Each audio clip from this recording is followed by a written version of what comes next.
24 ঘন্টার বদলে 25 ঘন্টায় হবে একদিন। হ্যাঁ, ঠিক শুনেছেন। কিন্তু কবে থেকে হবে জানেন?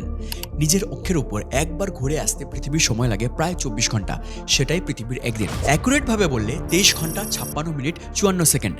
এই যে সামান্য কিছু মিনিট সেকেন্ড বাদ যাচ্ছে, সেই সময়টা পূর্ণ হয় 4 বছর পর পর। 365 দিনে পৃথিবী সূর্যের চারপাশে একবার ঘুরে আসে, সেটা 1 বছর। আর 4 বছর পর পর বছরে 365 দিনের বদলে 366 দিন হয়, অর্থাৎ লিপ ইয়ার। ফেব্রুয়ারি মাসে 28 দিনের বদলে 29 করে মেকআপ করা হয়।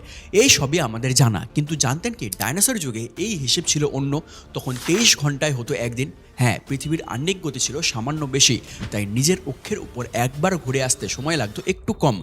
তবে যত সময় গিয়েছে, মহাবিশ্বের গ্রহ, নক্ষত্র, উপগ্রহের মধ্যে কার্যকরী মহাকর্ষ বল কমেছে, বেড়েছে। পৃথিবীর প্রতি চাঁদের টান নাকি এতটা বাড়বে যে পৃথিবীর গতি কমিয়ে দেবে। ফলে 25 ঘন্টায় দিন হবে, কিন্তু তা এক্ষুনি নয়, কমপক্ষে 20 কোটি বছর লাগবে এমনটা হতে।